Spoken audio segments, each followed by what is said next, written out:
Pembahasan calon guru penggerak angkatan 7 Kabupaten Buleleng akan segera dimulai. Hadirin kami persilakan menempati tempat yang telah disediakan. Om Swastiastu.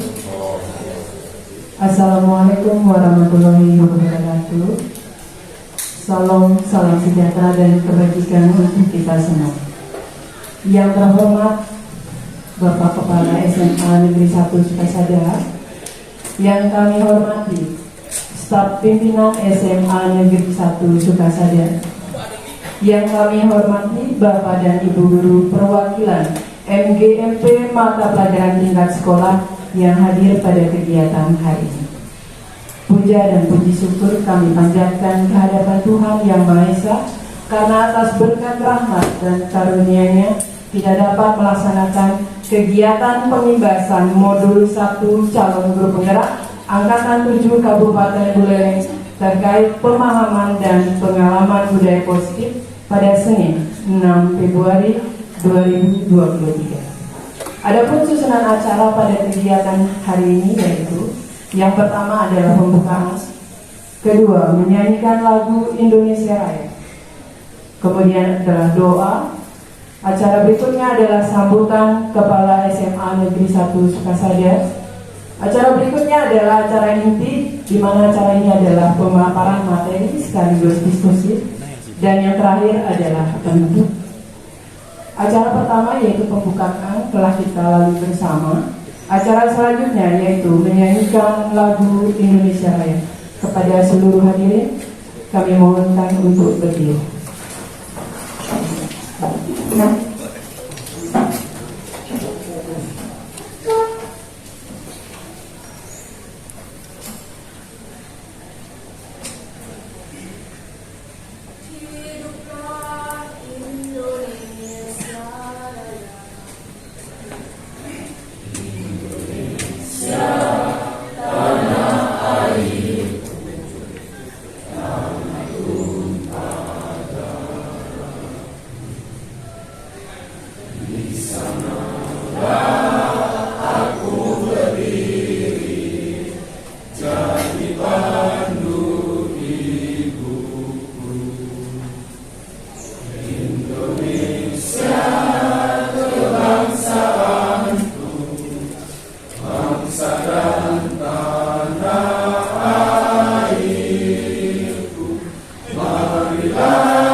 Dimohonkan tetap berdiri.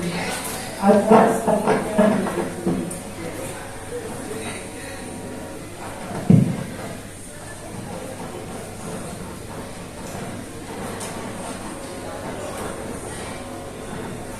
Para hadirin, marilah kita berdoa sesuai dengan agama dan kepercayaan.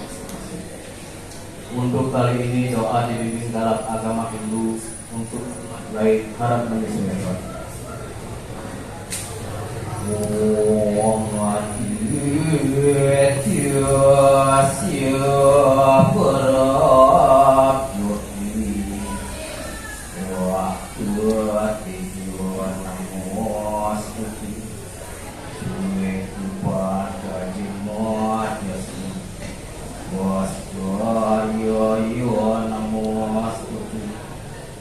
Ya Tuhan, semoga pikiran yang baik datang dari segala penjuru. Puji syukur kami panjatkan ke hadapan Desa yang berkuasa, karena berkat rahmat-Nya lah kita dapat berkumpul dalam acara aksi nyata modul budaya positif dalam pembebasan, pemahaman dan pengalaman penyerapan budaya positif jalur guru penggerak pada hari ini, Senin tanggal 6 Februari tahun 2023 di tempat ini sesuai dengan harapan kami. Om Yang Widi, Yang Maha Bijaksana, semoga acara ini dapat memberi arti lebih lagi kami dalam melaksanakan kegiatan. Tuntunlah kami dari jalan yang tidak benar menuju jalan yang benar, dari kegelapan menuju yang terang, agar apa yang menjadi harapan kami dalam mencetak sumber daya manusia yang profesional bisa terwujud dengan baik.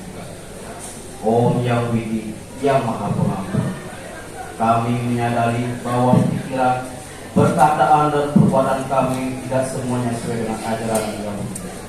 Oleh karenanya, ampunilah segala kesalahan kami, baik yang disengaja maupun yang tidak disengaja, agar segala dosa dan kotoran yang ada pada jiwa mau menjadi suci.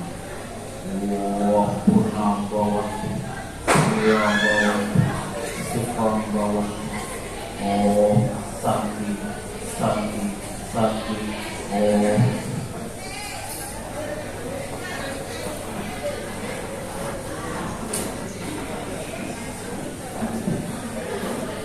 Hadirin kami persilakan berdiri kembali.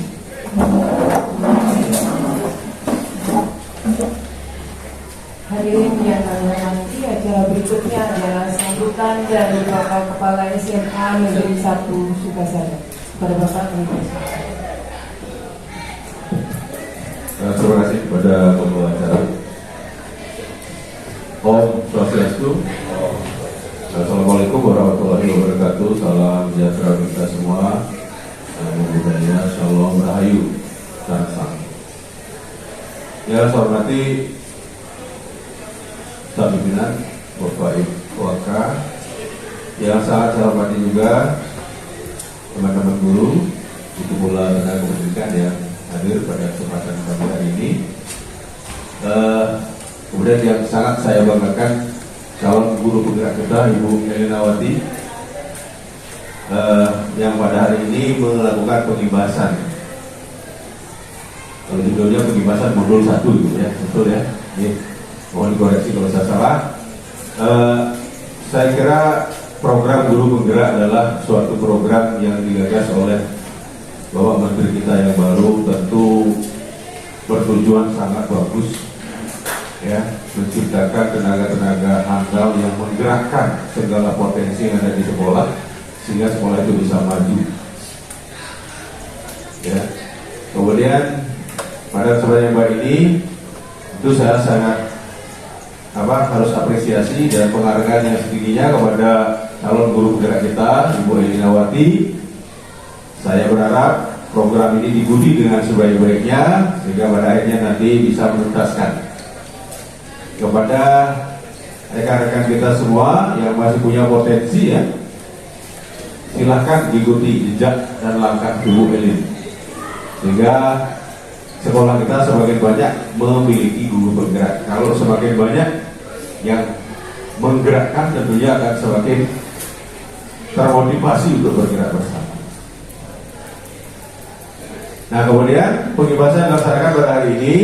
Saya berharap rekan-rekan semua bisa mengikuti dengan baik, dan pada tujuannya nanti yang paling penting adalah pelaksanaan daripada apa yang dipaparkan hari ini bisa dilaksanakan secara nyata di lapangan, sehingga tujuan akhir daripada pengibasan ini nanti bisa tercapai. Jadi saya mungkin tidak banyak, saya mengucapkan terima kasih kepada semuanya yang sudah menyiapkan acara ini dengan baik. Kemudian saya juga mengucapkan terima kasih dan selamat kepada Bu Elin melaksanakan pembebasan. Kepada rekan-rekan semua, saya berharap mengikuti dengan sebaik-baiknya dan pada akhirnya nanti telah melaksanakan apa yang didapatkan pada saat pembebasan ini. Dan besok ada pendampingan, mohon juga dikoordinasikan dengan sangat baik karena kita akan mendatangkan pihak yang pendamping dari luar. Mohon disiapkan juga dengan sebaik-baiknya. Itu yang saya sampaikan. Sekali lagi selamat melakukan pembebasan kepada Bu Elin dan kepada rekan-rekan semua, sehingga apa yang menjadi tujuan akhir daripada program ini yang sangat saya yakin bahwa sebelum program diluncurkan pasti sudah melalui analisis yang sangat mendalam, ya, karena guru-guru muda ini diharapkan, tenaga-tenaga muda lah yang sangat diharapkan untuk menggerakkan. Terakhir, saya ingin mengucapkan mari kita bergerak, tergerak dan menggerakkan, gitu ya, tidak salah. Terima kasih. Tentu saya juga menyampaikan permohonan maaf apabila apa yang disampaikan pada kesempatan yang baik ini ada hal-hal yang kurang berkenan. Akhirnya saya akhiri dengan Om Santi Om. Assalamualaikum warahmatullahi wabarakatuh. Salam sejahtera untuk kita semua. Selamat pagi. Terima kasih.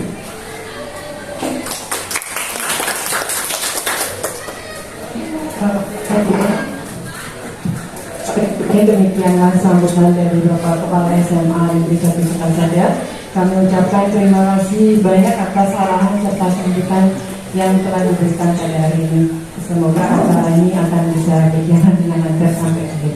Baik, hadirin, untuk efisiensi waktu, acara selanjutnya adalah memasuki acara inti, yaitu acara ini berisi tentang pemaparan materi pembahasan modul 1 tentang pemahaman dan pengalaman budaya positif yang akan disampaikan oleh Ibu Made Elinawati SPD selaku calon guru penggerak angkatan 7 Kabupaten Buleleng.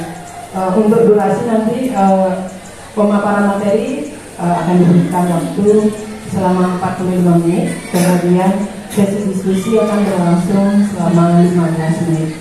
Demikian untuk Ibu Elinawati.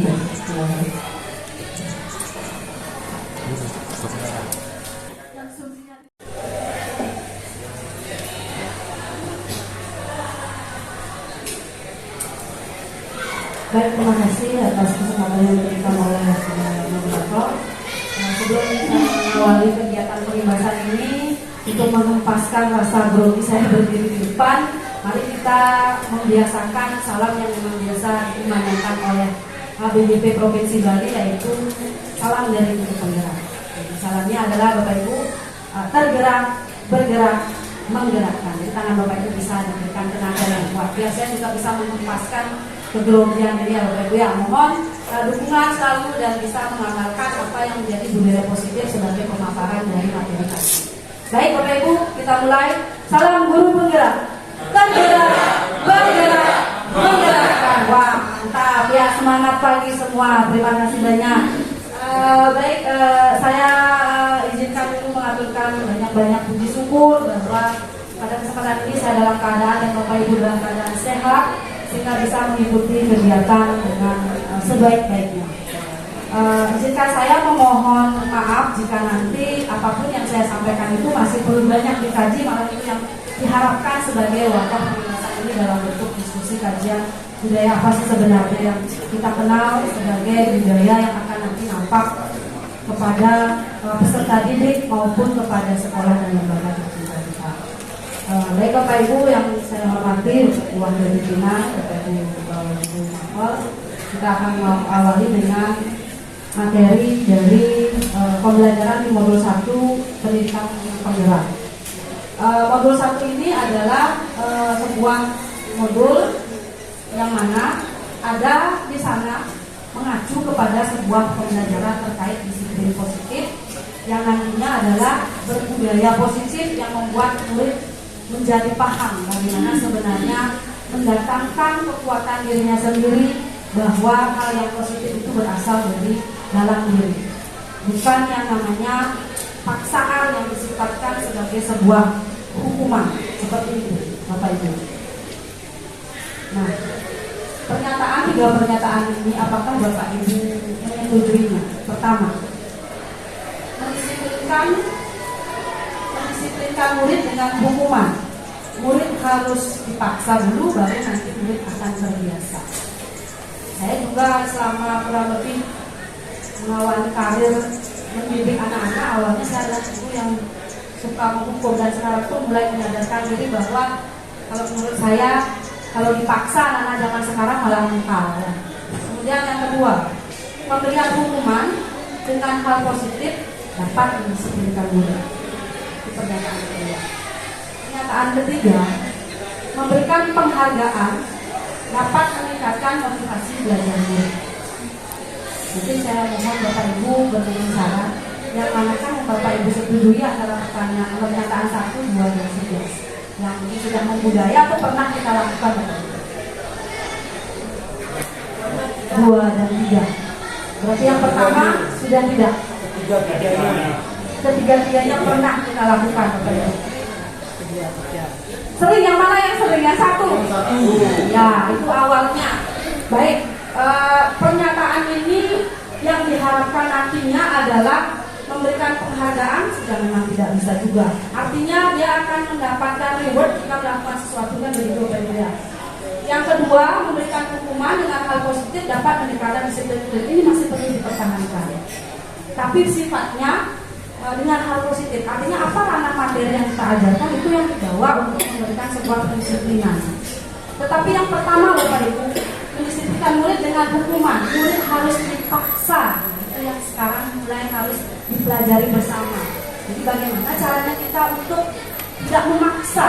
Bagaimana caranya kita meyakini bahwa apa yang anak-anak lakukan itu dalam kategori salah bisa diperbaiki dengan cara membuat sebuah konsep yang nantinya ada di pembahasan segitiga definisi. Baik, saya juga mengakuinya kemarin ketika pernyataan ini diberikan, saya pernah melakukan ketiganya.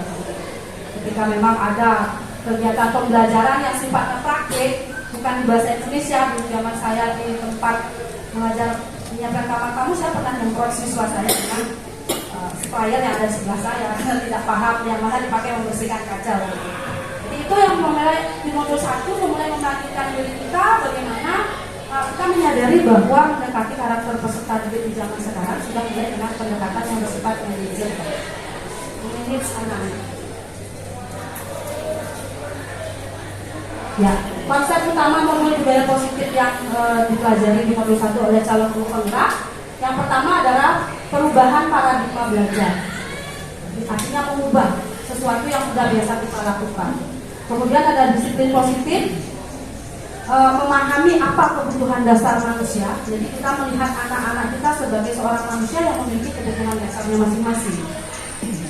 Berbagai macam karakter anak-anak. Kemudian motivasi perilaku pada manusia, memiliki posisi kontrol untuk mengadakan sebuah perubahan, membuat keyakinan kelas.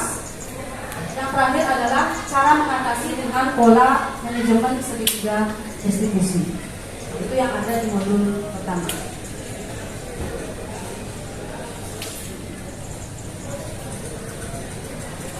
Yang pertama, pembelajaran dengan paradigma baru. Jadi Bapak Ibu sudah sering kita pahami bahwa pembelajaran paradigma baru itu mengarah kepada belajar Pancasila Bapak Ibu, yang mana nanti ada aspek pembelajaran dengan paradigma didasarkan pada diferensiasi atau karakteristik dari peserta didik yang kita hadapi dengan mengarah kepada 5 hal ini: kebinaan global, bergotong royong, kreatif, bernalar kritis, mandiri, dan beriman dan bertakwa. Dimulai dari pembelajaran yang paling kecilnya itu adalah pembelajaran kelas yang kita ambil. Jadi yang disesuaikan dengan kebutuhan dari tahap perkembangan untuk memberikan profil ini. Itu yang diharapkan sebagai perubahan paradigma baru.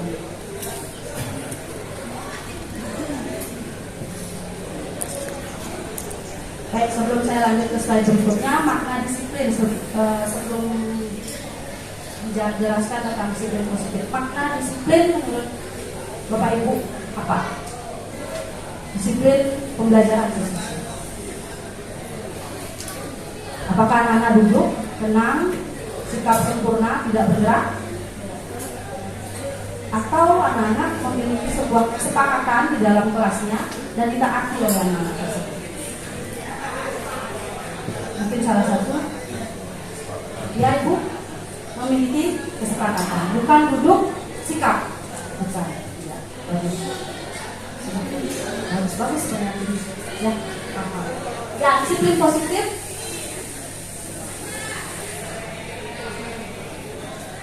Disiplin positif itu merupakan salah satu cara penerapan disiplin yang bertujuan menumbuhkan kesadaran. Kenapa kesepakatan yang lebih adil kepada anak-anak? Karena kesadaran anak-anak untuk mengikuti apa yang mereka memang yakini sebagai sebuah pendisiplinan yang bertujuan untuk menumbuhkan kesadaran serta memberdayakan anak untuk melakukan sesuatu tanpa sogokan, ancaman, dan hukuman. Terus sekali kan, kalau keyakinan yang dipakai mendisiplinkan, yang membuat adalah mereka. Beda dengan peraturan yang sudah ada di buku 1 itu yang membuat, kalau tidak salah mungkin gurunya dan orang tua. Jadi anak-anak tidak tahu apa yang ditulis di sana, berawal dari sana. Jadi dari disiplin positif yang kita buat di kelas pembelajaran kita yang berawal dari kesadaran, nanti dalam budaya dan makna disiplin akan dimaknai sebagai suatu yang dilakukan oleh seseorang pada orang lain untuk mendapatkan kepatuhan. Dan cenderung kita akan menghubungkannya dengan ketidaknyamanan biasanya yang pertama. Jadi anak-anak yang memang tidak nyaman akan merasa ingin melakukan hal di luar yang sudah disepakati. Untuk itulah sebagai pendidik, tujuan kita adalah menciptakan anak-anak yang memiliki disiplin diri sehingga mereka berperilaku dan mengacu pada nilai-nilai kebajikan universal dengan motivasi intrinsik dari mereka, bukan motivasi ekstrinsik, artinya motivasi dari yang kita buat dan arahkan. Seperti itu Bapak Ibu, disiplin positif. Jadi memulai dari diri anak-anak tersebut, mulai dari diferensiasi. Kita juga tahu bagaimana karakter setiap kelas yang kita akunkan Bapak Ibu ya. Bagaimana kita menaklukkan kelas bahasa, kelas IPS, kelas IPA itu pasti berbeda-beda. Jadi keyakinan kelasnya tidak sama di antara bahasa, IPS maupun IPA. Seperti itu.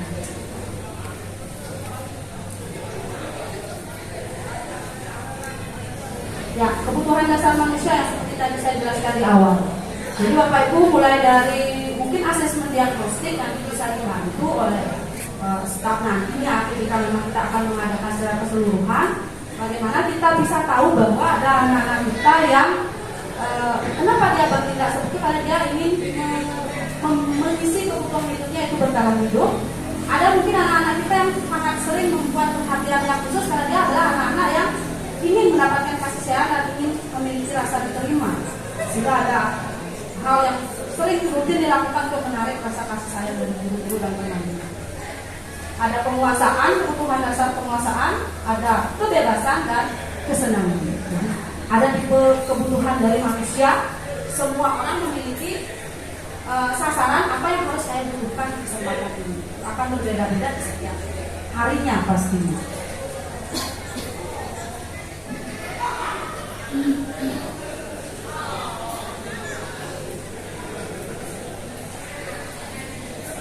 Ada teori yang saya kutip di slide yang menurut saya adalah nanti bisa dijadikan motivasi dan membuat perilaku manusia menjadi termotivasi. Yang pertama, menghindari ketidaknyamanan atau hukuman. Jadi satu hal yang mungkin perlu dilakukan adalah melakukan disiplin diri karena dia takut dihukum atau merupakan motivasi prinsip. Jadi ada kegiatan yang memang sudah disepakati oleh gurunya, jika kamu melakukan ini kalian akan kena hukuman seperti ini. Itu kita harus hindari. Kemudian mendapatkan imbalan atau penghargaan juga dari orang lain. Nah, misalnya ketika kita memberikan punishment atau sebuah keuntungan dari dia sudah bisa menjawab, kita berikan barang, boleh dihindari. Jadi mendapatkan imbalan itu tetap juga merupakan motivasi ekstrinsik, jadi bukan dari orang lain. Nah, yang ini menghargai nilai-nilai kebajikan diri sendiri. Berarti murid melakukan disiplin diri karena sadar akan nilai kebajikan dirinya. Ini merupakan motivasi ekstrinsik. Ini yang diharapkan agar para murid bisa menyadari motivasi dari dalam dirinya untuk mengadakan sebuah disiplin positif.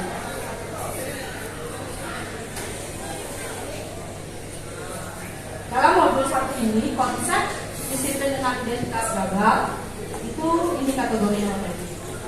Memberikan hukuman, menyakitkan, tidak nyaman, murid menjadi takut, kita memaksa, murid menyembunyikan kesalahannya, murid menjadi rendah diri.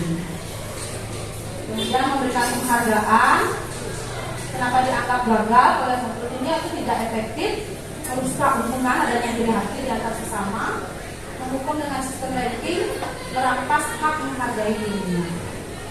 Itu acuannya. Kenapa dikatakan sebagai konsep gagal? Nah, konsep disiplin dengan identitas sukses inilah yang diharapkan oleh ini. Konsekuensi dan restitusi. Konsekuensi itu adalah penguatan jangka pendek. Jadi misalnya ada anak-anak yang merobek atau mengambil buku temannya. Jadi konsekuensinya kan anak itu harus mengganti yang robek atau mengganti bukunya. Itu hanya akan berlaku ketika saat kejadian itu terjadi. Tetapi jika kita bawa ke bawah dalam restitusi, murid akan jadi bertanggung jawab. Kita akan gali lagi, kenapa kamu melakukan perobekan dan pengambilan buku tersebut? Apa kendala yang dia hadapi sampai dia menyepakati pada dirinya sendiri bahwa dia tidak akan melakukan pengambilan dan perobekan itu lagi. Misalnya seperti itu. Kemudian di konsekuensi juga ada perlu monitoring, ada stimulus respon, murid menghormati peraturan, kehilangan waktu untuk menutupi kesalahannya. Karena cepat, sistemnya kalau konsekuensi kan cepat. Kamu salah ini konsekuensinya ini, kamu salah ini konsekuensinya ini. Tetapi ketika restitusi yang dilakukan, fokus pada permasalahan jangka panjang. Murid menghormati dirinya dan orang lain. Kemudian ada teori kontrol diri yang memegang kontrolnya, dan murid bersemangat memperbaiki kesalahan yang dia perbuat. Itu perbandingan antara konsep identitas yang gagal dan konsep identitas yang sukses di dalam pembelajaran.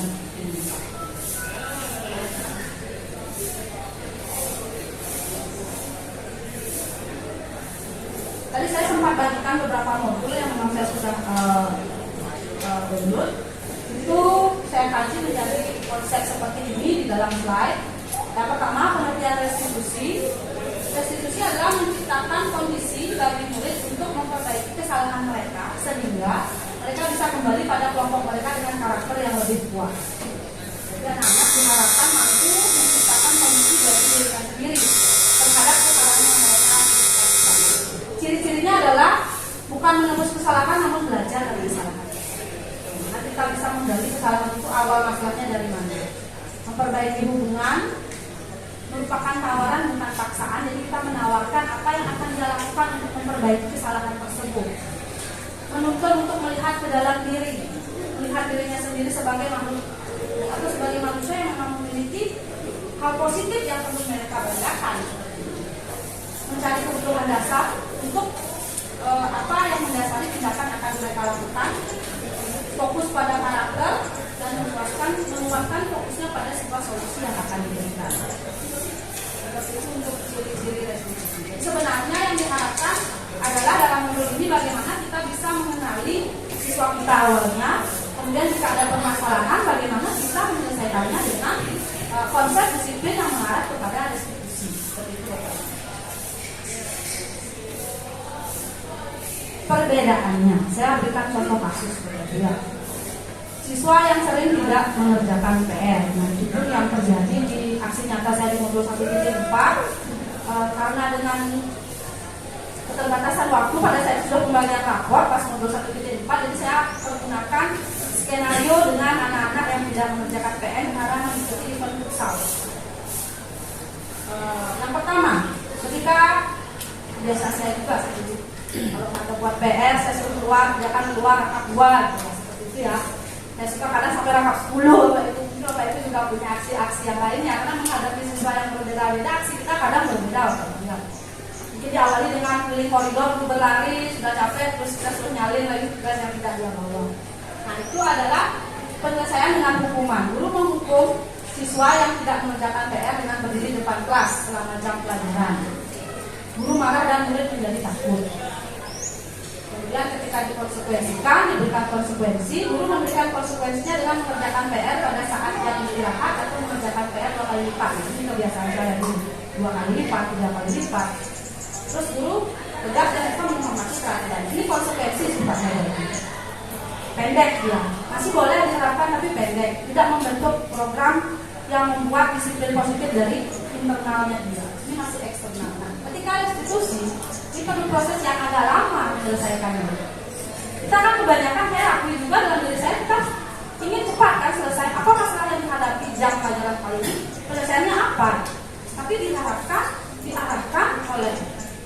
perguruan tinggi bahwa pembiasaan paradigma barunya dengan guru harus menanyakan keyakinan kelas atau dirinya dan membantu siswa menyelesaikan masalahnya. Jadi bukan dari kita penyelesaian masalahnya. Itu yang membedakan. Ditanyakan lagi kepada siswa. Mulai dari awal, kalau dibilang agak leto ya, agak. Jadi kalau Pak Budi menemukan siswa yang nggak buat PR dengan restitusi, Bapak bisa berikan apa pertanyaan sebagai identitas awalnya untuk menyelesaikan masalah. Apa yang akan Bapak tanyakan pertama kali? Tidak buat PR. Ya, seperti itu pelan-pelan Pak. Kamu tidak buat PR, keluar. Nah, bisa gitu kan Pak ya? Itu dari konsep ini Pak ya. Kemudian murid menjadi terbuka dan murid menghormati dirinya dan orang lain. Kira-kira apa yang direspon oleh siswa kita?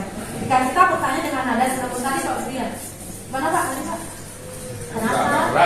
Oh, agak keras. Saya tidak selembut itu Pak. Harusnya selembut itu Pak, harusnya. Iya. Kalau dari kimia seperti itu, mungkin saya tanya jika ada yang tidak mengerjakan PR di bahasa Inggris ya, yang disebut dengan saya itu kalau bahasa. Why you don't try why? Salah Pak. Bukan Pak, bukan try. Gimana Bu? Kalau di bahasa Inggris? Nadanya Bu, nadanya.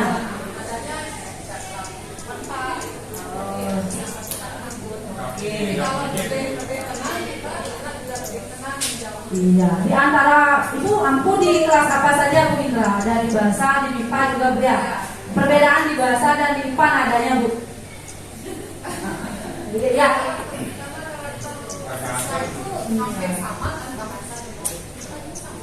Oh, nadanya sama. Itu nak ajar di IPS? Oh, saya akan bertanya ke IPS. Jika di IPS tidak ada siswa yang sering tidak mengerjakan PR, mungkin kepada Pak Gusti. Nah, mohon Bapak bagaimana penanganannya? Dengan pola ini Pak Gusti nih, restitusi. Biasanya kalau anak tidak buat PR, mungkin yang wajar saya aja udah enak. Oh, Biasa. tanpa bersuara Pak? Iya, biasanya udah enak. Saya panggil dan kenapa kamu udah buat PR? Biasa bahasa saya gini, agak mungkin agak depresi. Jadi pertanyaan pertamanya tetap kenapa tidak membuat PR? Tapi tidak selembut teman-teman yang tadi. Oh iya, lembut belum lembut. Karena dengan melihat tatapan dari Bapak aja sudah anak-anak rasanya ketakutan gitu Pak. Bukan enak. Oh nah. Iya, enak mungkin enak. Ada gurunya mungkin dalam hati. Oh gitu Pak ya, Iya. Bapak IPS. Sebab sering yang mengungkapkan kepada siswa, kalian ini pasti tidak senang dengan orang. Mungkin berdoa, biar saya nggak masuk. Mungkin di dalam hatinya kalau saya memberikan marahi pasti selain mungkin begitu rasanya. Iya. Itu kan pikiran dia gitu. Ya, tapi masih berbeda-beda tergantung anak-anaknya kan Pak ya. Kalau di kelas yang memang bagus, ketika ada kendala seperti ini yang saya buatkan di aksi nyata saya di 1.4 itu adalah ada kegiatan event futsal itu dan ada siswa tidak membuat PR dan kenapa tidak membuat karena dia kecapean Pak. Jadi yang saya berikan nanti ada di video mungkin bisa lihat. Cuma tidak banyak yang bisa saya buat waktu itu hanya 1-2 siswa saja. Baik, kami juga yakini atau saya pun meyakini bahwa dengan mengubah tidak bisa langsung seperti telapak tangan kita bawa balik ke atas seperti itu. Nah, mulai dari mungkin adanya Bapak Kustia, mungkin dengan tatapan Bapak bilang, benar ya saya, mulai dari diri kita Pak, oh ya anak-anak saya baik. Itu awalnya saya juga memaksa diri tidak marah ketika ada Lilis yang hanya senyum-senyum padahal tidak mengerti, saya tidak marah Pak, itu bagaimana caranya. Jadi mulai menyabarkan diri dulu. Hanya itu yang baru saya lakukan di aksi nyata, mulai belajar sabar, menyapa mereka dengan menanyai bagaimana sih sebenarnya kok sampai tidak melakukan hal yang sudah ditugaskan. Saya belum bertanya yang lengkap, tadi PS sudah, bahasa sudah, saya lebih matematika, kimia kan sudah diwakili. Mungkin Pak Pasar, bagaimana Pak? Jika ada kasus begini Pak? Kalau saya itu biasanya jarang menanyakan anak-anak buat PR. PR itu kan tergantung. Seharusnya kalau anak-anak ini ada, mereka sudah kerjakan dulu. Tapi yang saya tanyakan adalah mana yang kamu belum bisa itu. Dari PR itu Pak? Dari PR itu. Kenapa kita tanyakan, kenapa kamu tidak buat PR? Ya itu kan tugasnya mereka di rumah, pekerjaan rumah. Yang saya tanyakan itu adalah yang mana kamu belum bisa. Itu biasanya saya kerjakan. ini formula baru Bapak Ibu. Kalau tidak ada sharing begini, saya tetap bertanya kenapa kamu tidak buat PR Pak? Ternyata lebih akan mengarahkan jika kita bertanya manakah PR yang tidak bisa kalian kerjakan. Pak Nyoman? Ya Mas, sama ada. Mana yang belum bisa nomor 1 Pak? Oh. Ya kan nomor 1. Wah ini pas duduknya pun sederet, langsung saya ke koma ya 12, 11, 10 kan kelas 3 tingkat. Koma? Kebetulan ternyata jawaban kita mirip. Saya nulis saya kenapa keluar PR, tapi alasannya berbeda karena ini adalah seperti cerminan ya. Saya bukan guru yang bisa memeriksa tugas siswa saya tepat waktu. Jadi misalkan seminggu pertemuan mereka, saya tidak bisa dalam seminggu itu selesai memeriksa tugas mereka. Karena itu saya juga memberikan waktu yang fleksibel untuk mereka mengumpulkan tugasnya. Jadi saya berikan, jadi kalau misalkan pertemuan berikutnya saya paling nanya, saya lihat misalkan di mereka belum ada tugas, saya paling mengingatkan yang belum tolong dikerjakan, kalau ada yang tidak kami silakan ditanyakan. Baik, berikan tepuk tangan Bapak Ibu. Wah, ini pertanyaan. Setelah ada pertanyaan kasus seperti ini, jadinya terbuka bagaimana kita mengatasi kasus tidak mengerjakan PR. Ada yang memiliki masih kepercayaan dari dirinya seperti Pak Gusti bahwa enggak saya harus coba kita pakai formula-formula yang ditemukan teman-teman Pak. Mulai dari nada, kalau saya sih melebut keras, nadanya agak naik turun. Ditanyakan dengan formula dari tim matematika juga bisa kita coba bersama. Namanya kita membentuk budaya positif Bapak Ibu ya, yang mana nanti bisa mengarahkan anak-anak memiliki keyakinan dari dirinya sendiri, bukan karena menakuti kita, bukan karena adanya imbalan dari kita, dan bukan juga karena konsekuensi yang kita berikan. Terima kasih Bapak Ibu. Kita lanjutkan perbedaan ini dari kasus yang ini. Saya berikan 1, 2, 3, 4, 5, 6, 7 pernyataan. Apa terlihat jelas Bu Arif ini? Belum? Pak Kadek yang di belakang? Jelas. Baik, satu-satu Bapak Ibu ya. Bapak Ibu bisa memilihnya menjadi sebuah hukuman atau konsekuensi. Kita awali dari yang pertama, mencatat 100 kali di dalam buku dengan kalimat saya tidak akan terlambat lagi karena terlambat di sekolah. Itu alasannya. Kemudian lari mengelilingi lapangan basket 2 kali karena terlambat hadir di sekolah.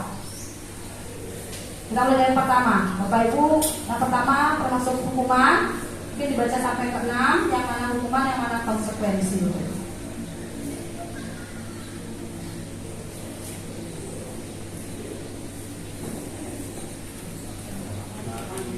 Yang pertama hukuman, kedua hukuman.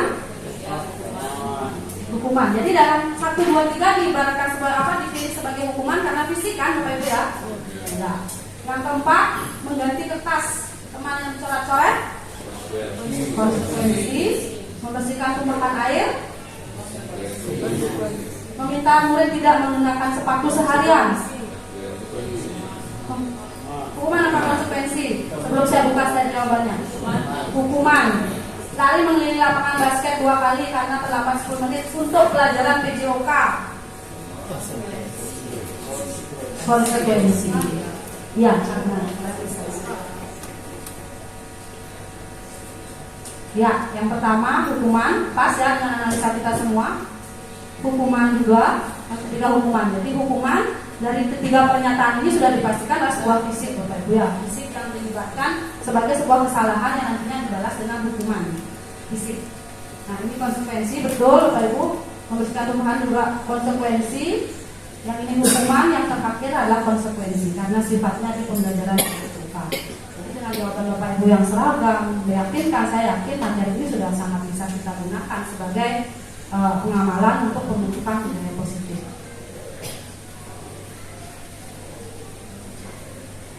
Nah, yang ini adalah sebelum kita mengadakan restitusi segitiga, restitusi yang akan kita amalkan dalam sebuah pembelajaran, penyelesaian permasalahan, kita harus meyakini dulu posisi kita, posisi kontrol kita di bagian guru yang mana.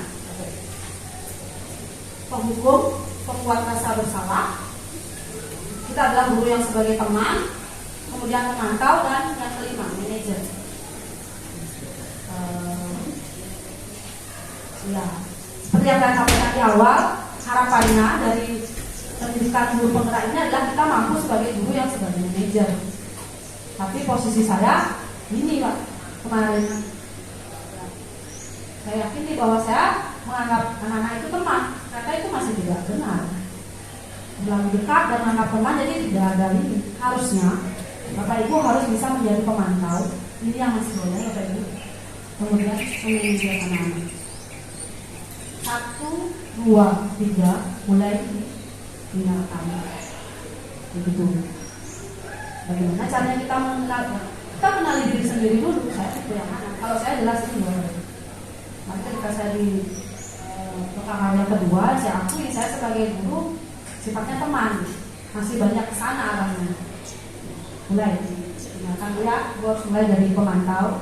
Jadi apa yang sudah dilakukan, apa yang mereka kerjakan, kemudian kita jika ada kesalahan kita memanage dia biar bisa memperbaikinya. Bukan memberikan sanksi yang memang sudah nyata terpapar. Iya. Ini Indonesia. Dan ini Pak Dewo ada. Ini posisi Pak Dewo di mana Pak Dewo? Kalau saya boleh tanya. Pak Dewo di bagian Pemukul. Semua Pak ya. Kalau semua kan sudah mantap sekali. Tapi saya juga berpikir bahwa kembali ke budaya itu loh, secara sederhana itu secara hakiki sekali. Karena budaya kita itu dari dulu memang kita dijajah gitu. Jadi memang harus kita harus hukum baru menurut. Kita bukan hukum itu memang nggak bisa kalau tanpa dihukum mana gitu. Karena memang kan coba ya memang harus menjajah budaya kita, jadinya begitu terpatri masih hukum. Saya belum kerja amin, saya hukum, saya belum mana. Dari dulu itu kan budaya, susah memang berubah bagus ini. Tapi kayaknya susah Ya, saya tertawa melihat Pak Widi dan Pak Dewo sampai dilulus dari Pak Dewo. Ya susah, memang susah. Proses. Saya juga merasa susah jika selalu harus manis ya Bapak Ibu di depan. Jadi ada saatnya memang ketika mungkin ini yang perlu nanti besok ada yang mendampingi, kita akan kupas. Ini ada beberapa yang perlu ditanyakan kepada masternya. Saya akan mengimbaskan Bapak Ibu ya apa yang saya dapatkan saya imbaskan. Besok ada dan diskusi lagi kalau Bapak Ibu ingin. Nah caranya biar kita cepat bisa membudayakan budaya positif ini kan begitu. Nah, yang tergantung di sini adalah aspeknya banyak, lingkungan, bagaimana keadaan peserta didik kita akan termasuk juga dalam ranah pangan. Saya lanjut Bapak Ibu. Nah, contoh penerapan 5 posisi kontrol jika siswa melanggar tata tertib. Dari penghukum, dari teman, ada bahasa yang membedakan kapan kita sebagai penghukum. Peraturan sekolah silakan berdiri di depan barisan. Kemudian pembalasan bersalah, berapa kali harus Bapak Ibu kasih tahu Bapak kecewa sama kamu, nah itu bahasanya. Ya, saya contohkan bahasa-bahasa tipikal ciri kontrol guru yang mana. Terus sebagai teman ada bahasa, ayolah kalian yang tertib buat Bapak Guru bangga. Kalian ini tidak apa-apa, tidak apa-apa kalau kamu salah ada Bapak di belakangmu, itu teman. Terus kemudian kalau pemantau, kamu sudah melanggar, apa peraturan dan konsekuensinya? Itu kita memantau sifatnya. Bisa. Terus kalau manajer, apakah kamu tahu kesalahanmu? Kira-kira bagaimana kamu memperbaiki kesalahan ini? Kita yang bertanya karena itu, bukan peraturan yang kita sampaikan. Nah, itu contoh kalimatnya. Nah, ini keyakinan kelas. Kenapa keyakinan kelas? Kenapa tidak peraturan kelas saja? Untuk mendukung motivasi prinsip penilaian keyakinan lebih menggerakkan secara dibandingkan mengikuti serangkaian peraturan. Itu yang diyakini Bapak Ibu dari konsep yang ini. Kenapa bukan peraturan, kenapa keyakinan? Karena diharapkan yang mereka buat itu yang mereka yakini akan mereka lakukan. Itu arahnya. Tapi selama ini kan masih juga kita bilang bahwa di kelas tidak boleh makan. Itu misalnya itu sebuah peraturan. Tidak boleh membawa makanan ke kelas. Bagaimana kalau kita meyakini suatu hal yang baru, misalnya dari siswaan boleh makan dan minum di kelas pada saat jam pelajaran Pak? Boleh minum aja. Minum aja, makan tidak. Makan besar tidak boleh. Ya. Makan permen Pak? Tidak bisa, malah kelihatan mulutnya juga. Berarti mengganggu Pak ya ketika mulutnya suka besar belajar Pak? Ya. Berarti minum boleh? Boleh. Itu sebuah keyakinan Pak. Seperti itu keyakinan. Jadi dalam kelas itu minum boleh, makan tidak boleh. Mereka yang mengeluarkan, bukan kita. Saya sama mereka minta izin kalau kelas yang Bapak seperti IPS Ya, ada. Izin kan minum boleh. Ya, ada Pak ya. PS Pak ya, PS 12 Pak ya. Pak gas itu pas berapa? Oh, izin ya. Ya, ya. Buat lagu. Ya, untuk mendukung motivasi intrinsik itu larang lain seperti itu lah. Kan berbudaya jadi sebelum minum dia izin itu maksudnya. Itu yang diharapkan untuk menangani setiap kasus-kasus yang ada. Nah, ini pembuat keyakinan di kelas mungkin bisa berdiskusi tentang peraturan, kemudian merumuskan peraturan yang terjadi menjadi keyakinan dan menempelkan keyakinan kelasnya sebagai sebuah tempat bahwa ini loh yang akan disepakati sebagai sebuah keyakinan.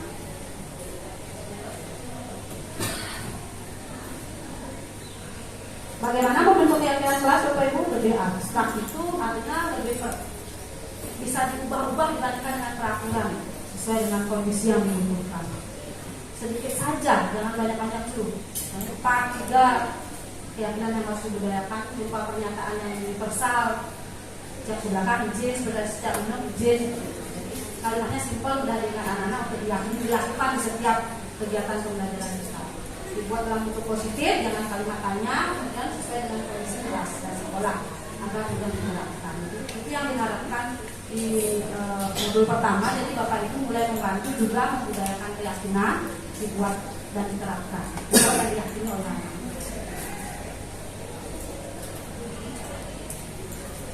Nah, contohnya Bapak Ibu ya, saya berikan misalnya 4-3 poin. Dilarang mengganggu orang lain, dilarang melakukan kekerasan, dilarang mengikuti kelas. Itu kan sifatnya peraturan, dilarang. Jadi kita bawa ke keyakinan. Padahal kan maksudnya menjaga kebersihan ya Bapak Ibu ya. Di sini dikata diganti dengan positif, bersih itu indah. Jadi meyakini bahwa tempatnya bersih akan indah, belajar tidak nyaman. Kemudian yang kedua, hadir di sekolah 15 menit sebelum pembelajaran dimulai. Itu sebuah kesepakatan untuk keyakinan kelas. Mencontek bisa bikin bodoh, sama seperti anak TK di tempat TK saya, bohong itu dosa. Sama saja keyakinan kalau di sini mencontek jadi bodoh. Itu contoh keyakinan. Bisa 2, bisa 3, jangan banyak dulu Bapak Ibu. Ya kita juga hafalnya kan karena kelas yang dahulu banyak. Ya cepat kita ingat di tempat ini apa saja yang kita yakini. Nah ini yang terakhir segitiga restitusi. Apa yang harus dilakukan? Yang pertama dari konsep ini adalah menstabilkan identitas kita semua untuk melakukan hal yang terbaik. Apa yang akan dilakukan ketika ada kendala? Kemudian memvalidasi tindakan yang salah. Jadi kita membenarkan kepada pihak yang bersalah, kepada siswa yang memiliki masalah, bahwa dia dalam keadaan salah, tapi tidak dengan menuntut. Nah, hal yang masih miss pada modul ini dan saya memang ada perbaikan adalah tidak boleh menangani anak di depan anak yang lain. Jadi anak tersebut harus kita ajak berbicara empat mata. Nah, kesalahan saya akui dan kalau bisa direvisi hanya skenario-nya atau draft masalahnya dan videonya tidak bisa direvisi. Jadi video yang saya tampilkan itu video yang bersalah. Karena saya menangani anak-anak di kelas dan di depan, di depan. Tidak boleh Bapak Ibu ya, jangan mengulang yang dilakukan oleh CBP Bapak Ibu. Kemudian ada yang terakhir menyatakan keyakinan kelasnya atau kita semua memiliki motivasi internal. Apa yang sudah diyakini sehingga kamu melanggarnya? Kenapa? Jadi yang dikutip di sini adalah penanganan khusus kepada satu siswa yang bersalah. Misalnya dalam pembelajaran tadi dia tidak mendukung pelajaran kita, tidak mengikuti dengan tertib. Setelah pembelajaran kita ajak ke ruangan yang memang pertemuannya berdua. Kita tanyakan dari 1 sampai ke sekian pertanyaan sehingga dia akan meyakini di pelajaran berikutnya dia tidak akan mengulangi. Itu singkatnya tadi ya.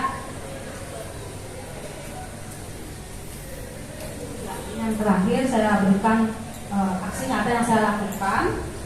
Tapi seperti yang tadi saya jelaskan, saya menanganinya masih nanti ada arahan dan saran juga dari Bapak Ibu Guru BK bagaimana saya menangani, karena saya juga pertama kali menangani dengan konsep segitiga restitusi seperti ini.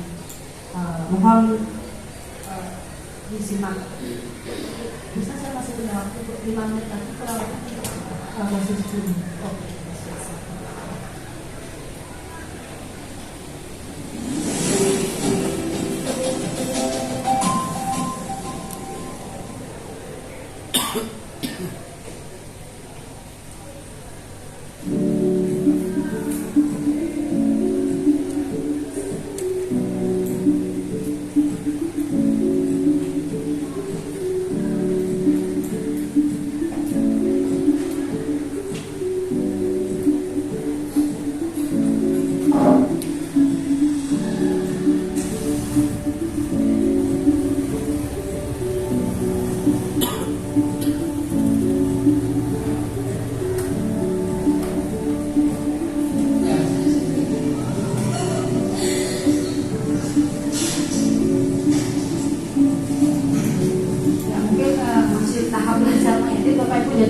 suara lebih lambat dari diharapkan.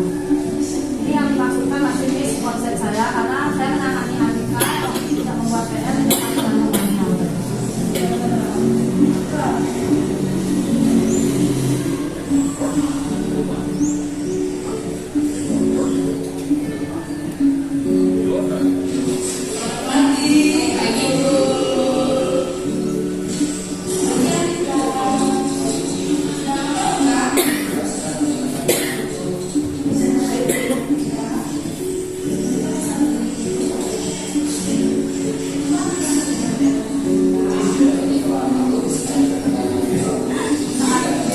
pun saya berusaha sabar nih, padahal sebenarnya mau buat tak ya. Udah sih nggak buat PR.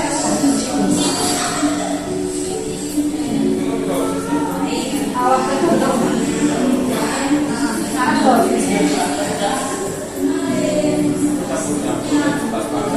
Ya ini habis pengunduran rapor pokoknya saya rekam. Ada kelas 10 dan kelas 11 ya.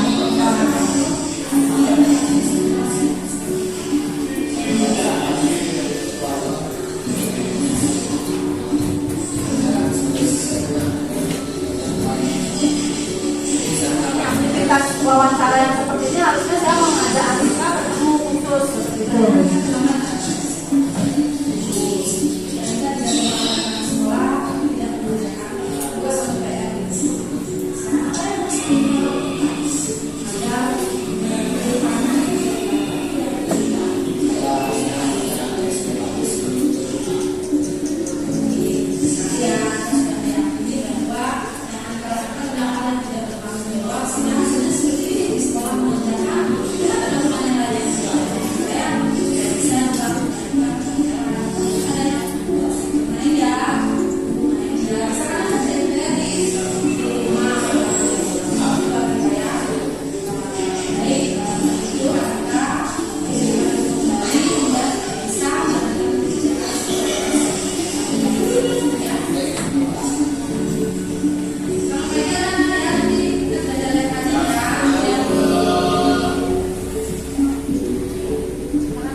Untuk menerapkan sebanyak 2 kasus, jadi kasus yang saya lihat pertama adalah seragam Bapak Ibu. Saya mengangkat itu, jadi ada anak-anak yang tidak memakai seragam sesuai apa yang sudah ada dalam peraturan yang besar. Jadi sepatunya tidak hitam, tidak memakai kartu.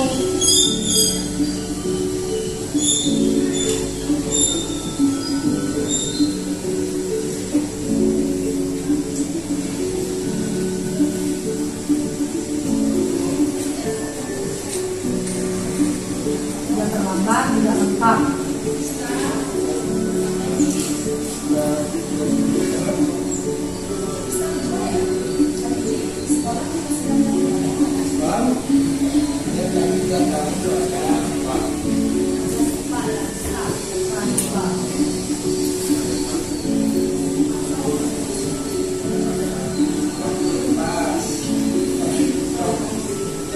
Jadi prosesnya berkesan hanya untuk 1 orang, berapa menit kita butuhkan untuk mengingatnya kan itu Bapak Ibu ya. Budaya yang dilakukan oleh seluruh tim, bagaimana indahnya kan yang 1 guru menangani 1, namun masalah 1 guru menangani 1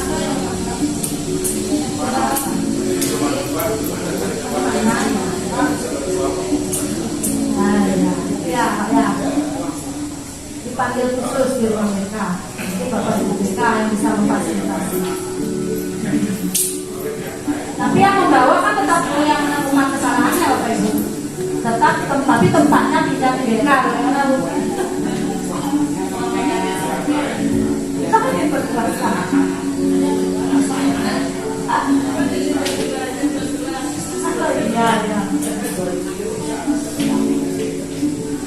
Ya, betul Pak. Besok mungkin ada pertanyaan itu bisa kita rumuskan lagi. Karena pembahasan besok juga beracuan pada budaya ini, sehingga visi-misi kita sudah mengarah kepada peserta didik atau belum gitu Pak.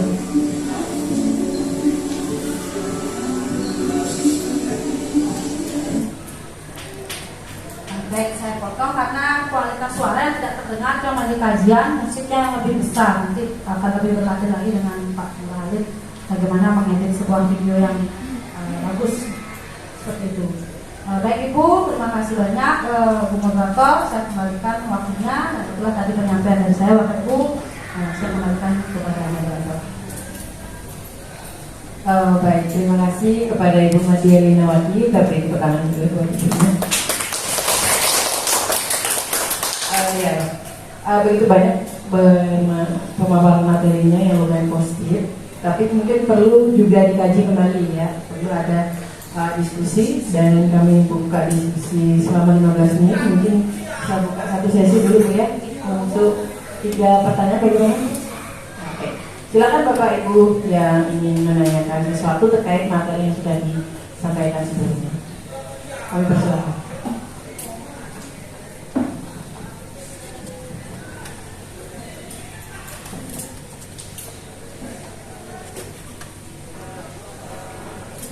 Mungkin dari BK terkait penanganan siswa bermasalah.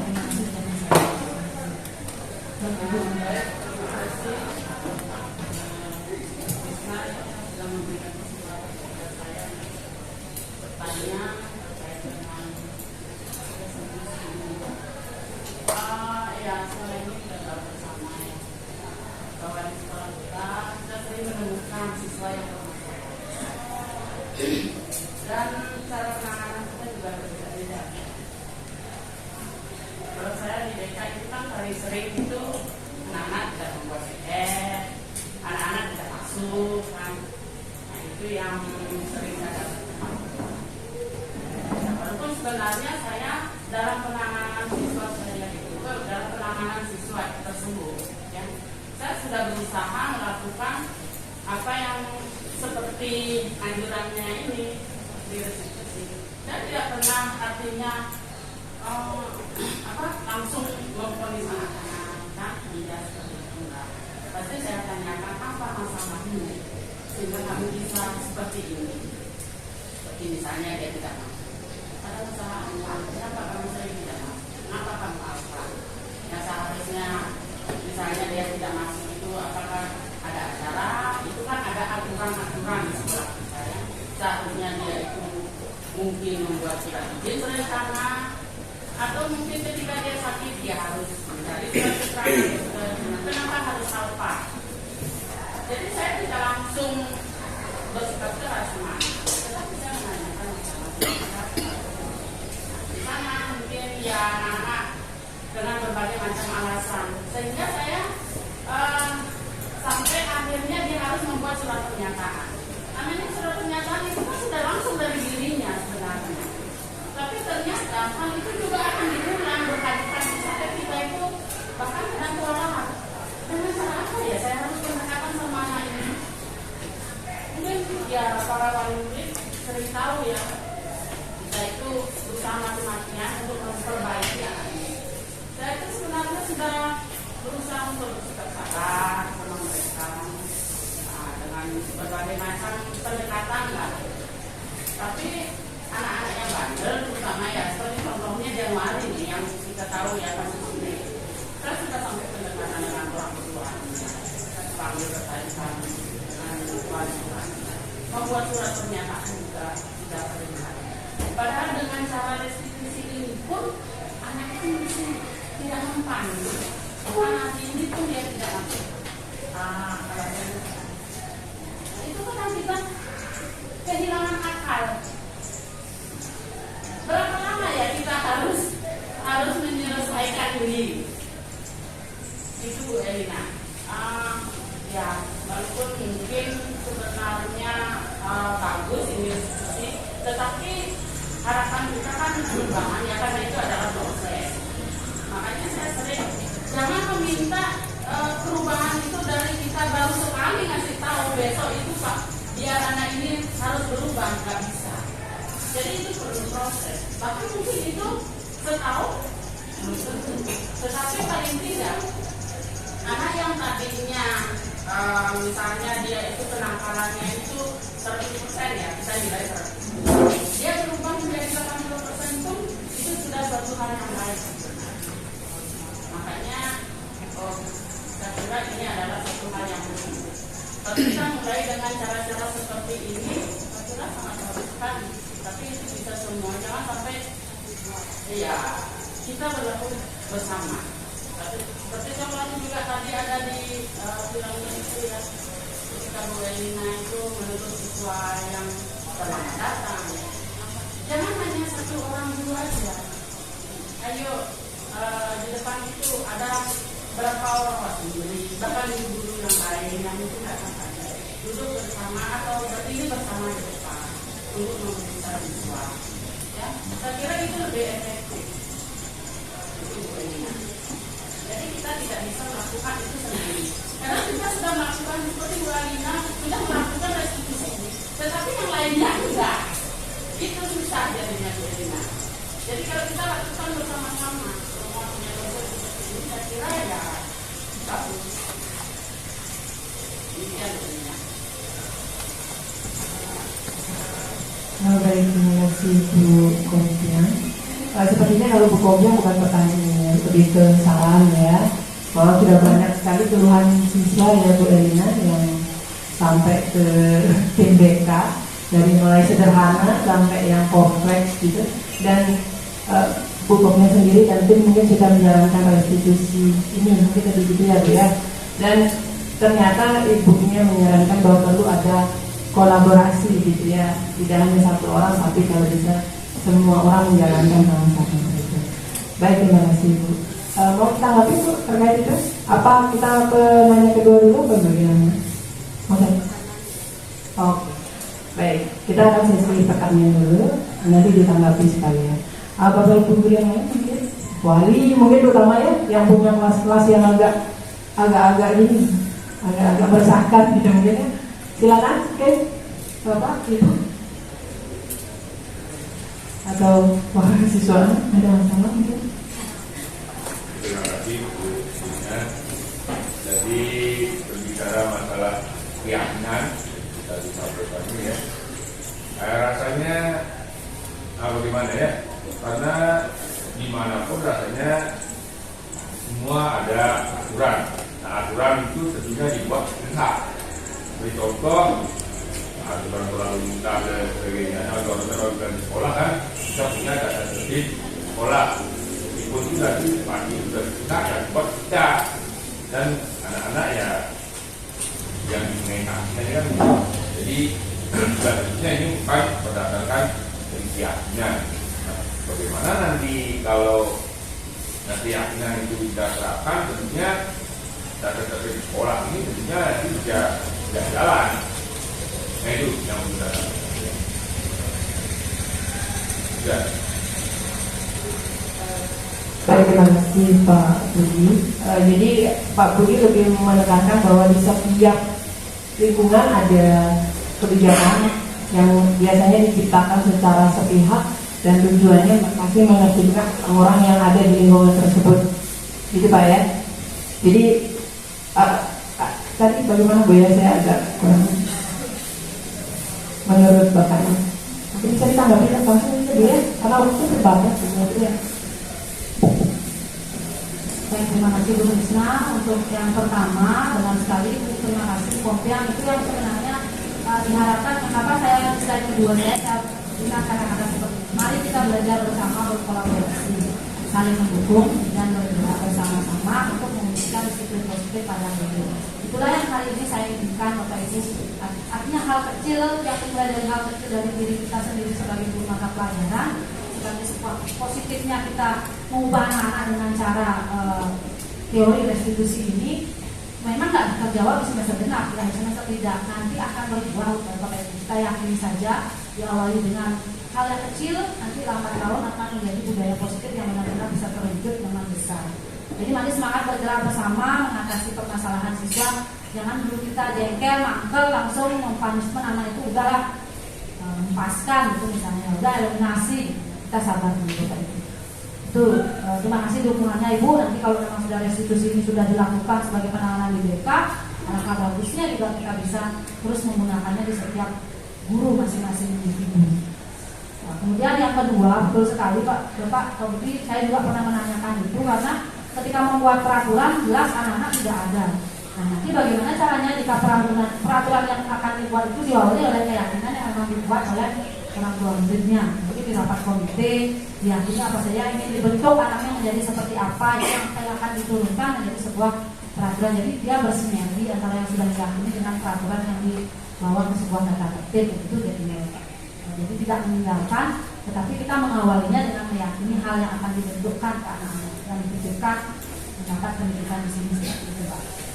Dan kalau penangkapan saya bisa tadi, bagaimanapun kita tidak bisa keluar dari peraturan, karena itu memang harus ada, tapi memang dibuat sepihak itu benar, karena yang membuat kan hanya kita di sekolah, tanpa diketahui oleh orang tua, tanpa juga mengadakan sosialisasi atau berdiskusi terkait apa saja yang akan kita turunkan dari sebuah peraturan. Jadi awali dari keyakinan, apa saja yang ingin dibentuk, lalu dibawa ke kalimat peraturan. Peraturan tetap ada. Itu bagusnya. Terima kasih Bu Elina bahwa terkait peran Pak Budi, mohon maaf tadi saya agak ngobrol sedikit bahwa kebijakan diciptakan sepihak, dan kalau tanggapan Bu Elina tadi mungkin kurang disosialisasikan, itu mungkin ya Bu Elina ya. Berarti perlu sekali nanti disosialisasikan. Kenapa sih perlu ada kebijakan atau peraturan yang ditegakkan di sekolah, tujuannya apa? Ya, ini itu nanti. Mungkin ada tanggapan Pak Dewo, sepertinya mau memberikan tanggapan.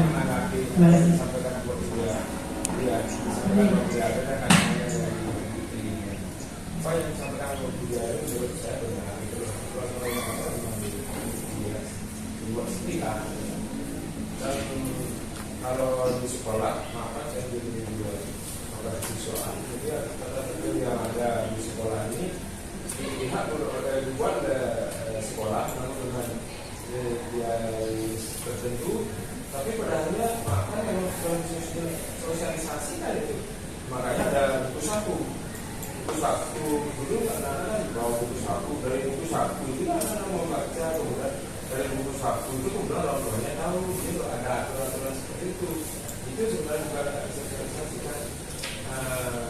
Hanya maka kalau boleh saya nyambung, pertanyaan saya bagaimana Bu Elina bisa membuat yang saya pesimis dengan apa yang Pak Ibu sampaikan menjadi optimis. Karena seperti dasar pertanyaan saya tadi itu sudah saya diberi atau bahwa itu sudah saya selesaikan. Itu ada rasa pesimis itu. Hanya kembali kita ke NKRI di menerapkan terus mencoba seperti saya juga di Indonesia coba aja yang model seperti ini, yang model seperti ini itu tidak berhasil. Ini dicoba belum apa-apa pada waktu ini saya lihat Pak Makarim itu di debat seperti itu di Komisi 10 di di DPR RI dia banyak, tapi saya belum dapat melihat jawabannya Pak Makarim ketika di debat pada Komisi 10 itu dicerita pertanyaan seperti itu, jawabnya itu saya belum melihat bagaimana tanggapan Pak Makarim. Saya belum tahu, yang saya lihat hanya di debat keras seperti itu di Komisi 10 dia bagaimana itu artinya karena belum dapat jawaban dari mendengar jawaban tanggapan Pak Makarim. Saya kok begini, jadi masih banyak sekali kebijakan dari Menteri itu memang rusak, bobrok sekali, belum pas gitu. Makanya Pak Menteri dicerita di pertanyaan seperti itu gitu. Nah dengan demikian ya kembali ke pikiran saya bahwa coba aja terlihat seperti slide tadi itu banyak kan orang asing aja dan kalau mereka mengadopsi dari hasil kemudian kalau makan di Indonesia gitu loh. Jadi tapi tetap di hati Indonesia sendiri karena sesuatu yang bagus untuk sekolah kita, untuk negara kita, tidak salahnya kita mari mencoba bersama-sama. Namun tetap di antara keinginan saya untuk mencoba ada rasa pesimis itu loh. Karena ya itulah, karena nanti aja lagi diganti bagaimanapun kerasnya aturan Indonesia itu aja. Dari dulu berapa kali kurikulum terus diganti. Kalau dulu itu kalau yang tadi itu dibilang reward itu makanya tidak boleh, yang dulu dia disuruh bahkan reward kan tidak berupa apa benda, jadi kalau umpamanya bagus itu disuruh sekarang sudah diubah. Jadi kembali kita pada ajaran agama, perubahan itu yang namanya. Terima kasih Bu. Mungkin bisa. Baik, terima kasih Pak Dewo. Jadi sudah ditanggapi tadi sama Pak Dewan bahwa setiap peraturan yang ada di sekolah ini sudah disosialisasikan baik ke siswa maupun ke orang tua. Biasanya di awal sekolah ini dalam rapat orang tua siswa itu pasti disampaikan aturan-aturan yang ada di sekolah ini. Kemudian tadi mungkin Pak Dewan menanyakan begini Bu Elina, bagaimana sesuatu yang sebenarnya cukup pesimis dilakukan ini bisa membuat kita optimis, atau kira-kira akan berhasil nggak ini kalau kita menerapkan di sekolah ini, gitu Bu? Terima kasih. Baik, terima kasih Wah. Ini memang benar adanya. Saya juga di awal Pak Dewo yakin nih dulu seperti itu Ibu. Karena saya juga merasakan hal yang sama Pak Dewo. Tidak Pak Dewo saja, saya juga merasa bisa ya kira-kira berapa lama dalam kurun waktu 8 bulan di pendidikan ini akankah saya mampu nanti Pak mewujudkan aksi nyata budaya positif. Itu yang pertama Pak. Nah, makanya di penampilan pertama saya bilang Bapak hal sekecil apapun sekiranya itu sudah mengubah budaya sedikit saja, akankah saya mendapatkan poin untuk sekolah dan lembaga saya. Karena memang beliau mungkin tidak tahu Bapak Ibu ya bagaimana masalah kita sebenarnya, bagaimana karakter anak kita, tapi setidaknya ada hal yang bisa diubah mungkin.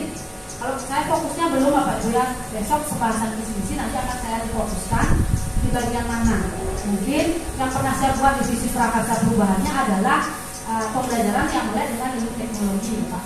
Jadi bagaimana kita membudayakan anak-anak bijak, anak-anak bisa memakai teknologi sebagai landasan belajar, itu juga guru-gurunya. Itu sebenarnya kemarin saya tulis di prakarsa perubahan, karena mengingat visi kita globalisasi kalau tidak salah saya baca dan berlandaskan ilmu ketarungan. Jadi ke sana. Jadi mohon dukungannya. Awalnya pesimis saya juga pernah Pak, tapi saya mencoba untuk mengoptimiskan. Meskipun tidak 100% Bapak Ibu kita bisa mengubahnya, 1% pun sudah mendapat apresiasi nanti dari BDP seperti itu. Baik, itu mungkin kesenangan Pak. Baik, terima kasih kepada Ibu Elinawati atau Ibu Made Elinawati SPD sebagai calon guru penggerak SMA Negeri Sukasada angkatan 7 Kabupaten Buleleng. Mengingat waktu yang cukup singkat, jadi materi yang disampaikan oleh beliau ini adalah bagaimana kita mencoba untuk menciptakan paradigma baru dalam proses pembelajaran, di mana sebagai seorang pendidik kita diharapkan bisa menyelesaikan permasalahan dari peserta didik itu dengan cara yang baru, tidak lagi menggunakan hukuman atau memberikan konsekuensi dari apa yang mereka kerjakan selama ini atau mereka lakukan, tetapi lebih ke arah konsep pendekatan restitusi, di mana siswa inilah yang mampu mengubah karakternya, mengetahui kesalahannya supaya menjadi siswa dengan karakter yang lebih kuat. Jadi pembahasan materi ini diharapkan nanti sekolah kita yaitu SMA Negeri 1 Sukasada mampu menjadi sekolah yang ramah anak dengan menanamkan budaya positif sejak dini. Baik, demikian pembahasan materi modul 1 terkait pemahaman dan pengalaman budaya positif.